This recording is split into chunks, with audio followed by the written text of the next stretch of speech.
Послание от пророка Илии, державного патриарха Зосимы. Армагеддон, война против Бога. Господи, благослови. Сегодня, друзья мои, я бы хотел с вами более подробнее осветить тему всемирной войны Армагеддон. Самая настоящая война против Бога, против человеков, имеющих образ Божий. Это война за то, чтобы больше людей затащить в гиену огненную, настроить против своего ближнего и даже брата. Поэтому в этой войне главное мнение общественное, ибо информационная война ныне захлестнула весь мир. Все СМИ, телевидение, газеты, радио, телефоны, компьютеры, интернет и так далее заполнили информацией все человечество. Но что это за информация? И чтобы понять нам с вами это, мы постараемся разобраться и увидеть плоды этого безумия. Ибо только по плодам можно понять, что происходит, добро или зло. Начнем. Что такое информационная война? Это метод завоевания общественного мнения путем интриг, скандала, спора, драк, злобы, лицемерия, тщеславия, осуждения, неприязни и так далее. Чистой воды бесовское дело. И вот через это все, через пропаганду затягивают людей, чтобы побольше было участников. Один посмотрит, злобу подхватит, другой осуждать начинает, третий проклинает. И все это не кончается. Ибо злу сему и конца и края не видно, так как ноги у него торчат из преисподней. Сейчас, особенно в наше это время, война эта не закончится еще раз, пока Господь не отделит до конца всех людей.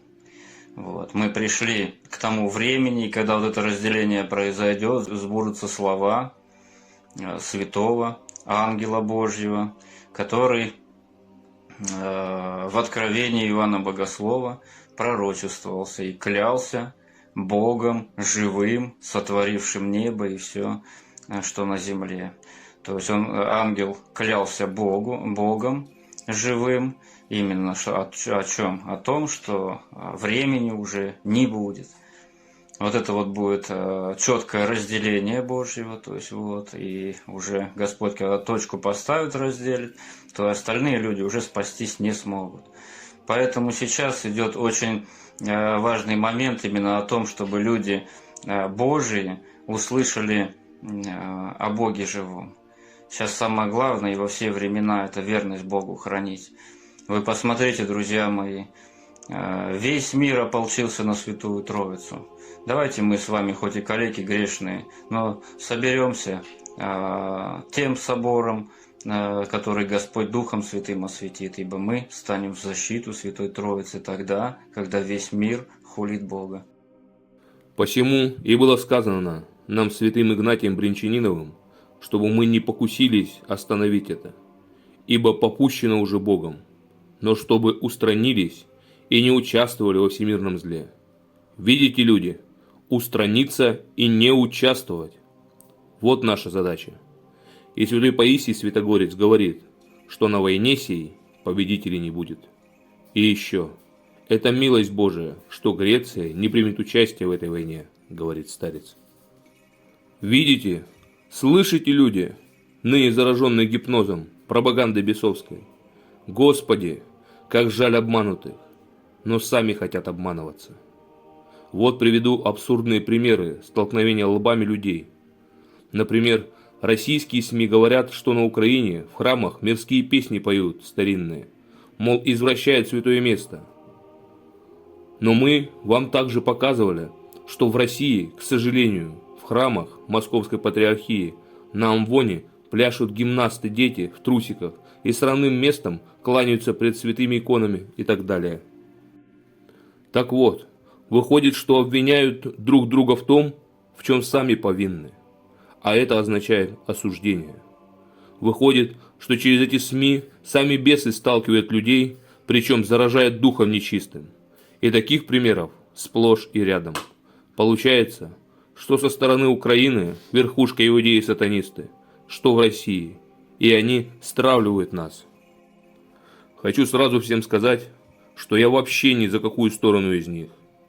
Ибо видно, что иудеи глумятся над славянским народом, да еще и в наглую Бога гулят. Имеет ли право еврей рисковать жизнь ради другого человека? Ну, если это еврей, то да, если нет, то нет. Аллахический ответ: ты права, не обязан. Я за то, как учит мать церковь православная истинная, а не эти блудливые организации, которые только раньше были православные, а ныне все они религиозные организации, которые поклонятся все зверю, то есть созданные людьми религии, поэтому и организации, имеющие организатора.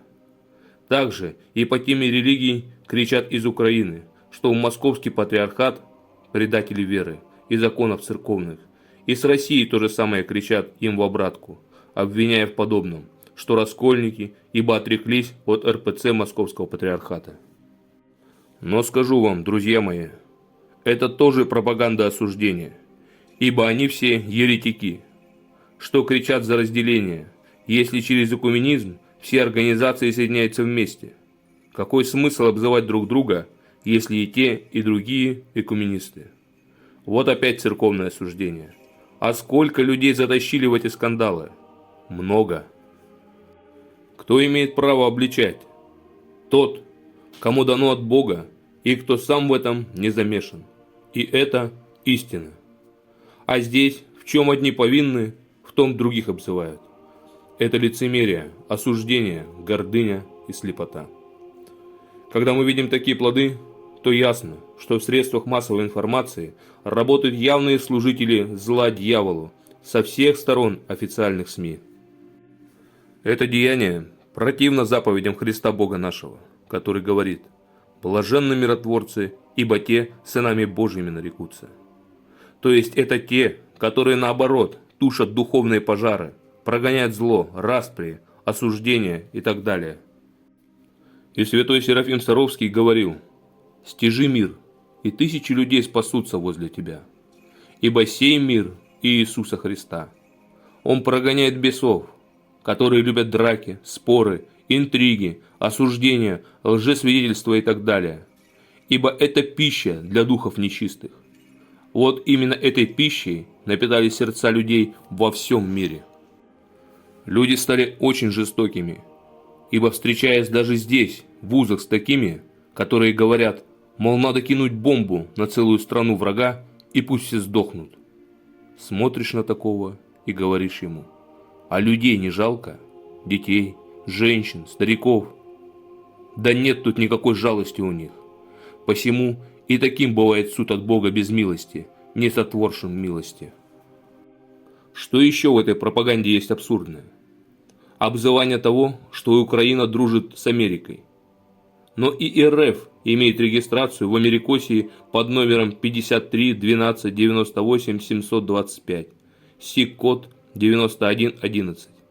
В 2007 году был подписан закон, что в случае нападения на властей в РФ, то есть бунте внутри страны, заходят в Россию войска НАТО смирять русских людей. В 2023 году Мишустин подписал субсидию ежемесячную «Россия-НАТО» по взаимодействию Координационного центра. Как вам такое? А ведь на этом завязана вся пропаганда. Может, русскому народу уже пора прояснить для себя: если мы православные, то мы даже по отношению к святым должны быть внимательны. Ибо святой апостол Павел говорит, что если он что-то скажет не то, что до этого говорил, то не слушать его. Святой апостол Иоанн пишет: «Дети, так распознавайте духа Антихриста, ибо всякий, кто не исповедует Христа, есть Антихрист». А это и есть экуменизм, смешение всех религий в одну, соединение в молитвах с ними, кто Христа не исповедует.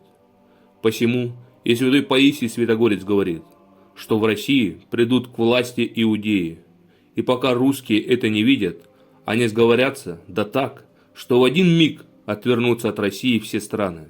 Вы слышите, что говорит святой? Но потом русские увидят это и объединятся не на благо экуменистам, неформально, без регистрации. Я боюсь Бога и верю больше святым, чем телевизору. А то, что они сказали правду про иудеев во власти России, то тут просто нужно глаза открыть и увидеть их молящимся у стен плача в кипах, зажигающих миноры, семисвечники. А потом они переодеваются, чтобы русское быдло не увидело их, и идут в московский патриархат молиться со всеми вами.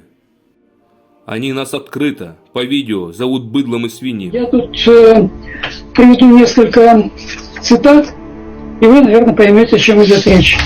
В Талмуде пишется, в частности, я прочитаю несколько. «Заповедь «не убий» означает, что нельзя убивать сына Израиля, а Гой – еретик, не сын Израиля. Одни евреи достойны названия людей, а Гои, происходящие от злых духов, имеют лишь право называться свиньями. Не подобает человеку справедливому быть милосердным к нечестивым. Подобно тому, как можно со спокойной совестью убить дикого зверя, внимание, и завладеть его лесом, также можно убить или изгнать Гоя и завладеть его имуществом. Имущество нееврея подобно покинутой вещи. Его настоящий владелец – еврей, который первый ее захватит. Ну и последнее, чтобы не утомлять нашего зрителя.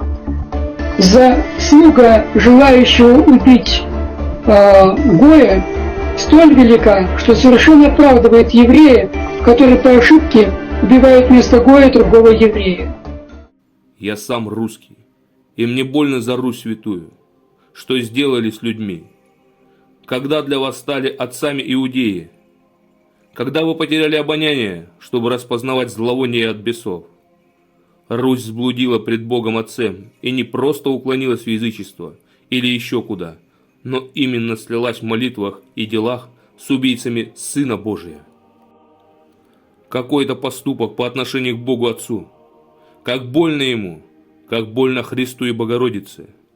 Не говорите потом, что вы не знали, ибо все явно открыто и святыми, и делами самих иудеев. И мы про это говорим. Вся церковь православная, русская православная церковь Царской империи. У святого Паисия настолько явно и понятно говорится, что люди-христиане, истинное стадо Христова, соберутся неформально с царем православным. А старец Анатолий Киевский говорит, что это собор будет на успение царицы нашей. Как все легко и истинно. Но люди не желают идти за Богом. В головах бардак. Каждый думает, как хочет сам, и когда спрашиваешь человека, откуда ты взял, что это правильно, а не то, выясняется, что немного с одного источника, немного с другого и так далее. В общем, что сам хотел по гордости, то и принял для себя, как за правду. Ну а вы же, мои дорогие, бойтесь сего. Пусть нашим фундаментом будет учение Матери Церкви Православной, 7 Вселенских соборов, хранящие истину благовестия Христова. Аминь. Храните веру православную, в небе наше утверждение. Как и аз стараюсь быть верным, даже в тюрьме.